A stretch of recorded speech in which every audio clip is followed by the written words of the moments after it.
Hey everyone, I'm Lynn, and today we're going to be talking about book-to-movie adaptations. When it comes to these adaptations, there are the good ones, for example, the entire Harry Potter series, which is easily one of my favorites. There's The Notebook and A Walk to Remember, but with the good adaptations comes the bad ones. Some of the worst are the Percy Jackson series, my younger self still cries over that awful adaptation, Beautiful Creatures, The Host, and many more. They are considered bad adaptations because they stray so far from the book. It's hard to even consider that they're even remotely the same thing. Let's kick today's list off with one of my favorites. The Fault in Our Stars by John Green is a heart-wrenching, cancer-ridden love story that will make readers want to laugh and cry at the same time. In 2014, The Fault in Our Stars was brought to life before us, and it featured an amazing cast.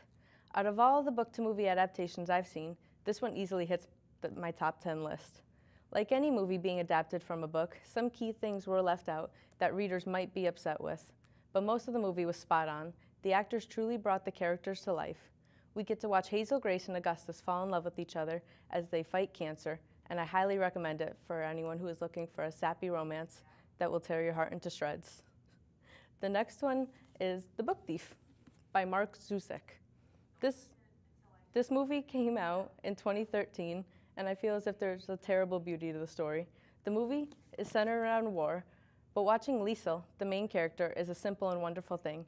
She finds friendship and a deep love for books. I was so easily engrossed in the movie, although I do feel as if it were slightly less dramatic than the book. Both the book and the movie are hauntingly beautiful and one of my top recommendations. And now we dive into the bad movie adaptations. Let's start this one off with Percy Jackson the Lightning Thief, which rose from the pits of hell in 2010 and terrorized our local movie theaters. We'll start off with the fact that in the books, Percy's 12, but in the movies, he was magically in high school. I feel as if that took something special away from younger kids who read the books, because Percy was someone who was their age and they could easily identify with. Some key scenes that were in the second book were brought into the first movie. Also, they left out Ares, who had a big role in the book, but nearly no role in the movie. This movie was so far from the book, it was ridiculous. I'm sure people who have never read the book actually enjoyed the movie, and good for them, because every minute of it broke my heart. Now, let's move on to Beautiful Creatures by Cami Garcia and Margaret Stohl. I asked myself several times while watching this movie, is this the right movie? Did I accidentally walk into the wrong theater? But sadly, no, I hadn't.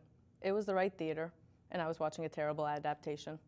For one, they combined two book characters into one movie character, which truly confused me. The entire ending of the movie was changed, and Lena, the main character's decision was completely different than it was in the book. This movie is easily one of the worst adaptations that I had ever seen, and I know there are worse ones out there, and I'm scared to see them. Well, that wraps it up for my segment this week.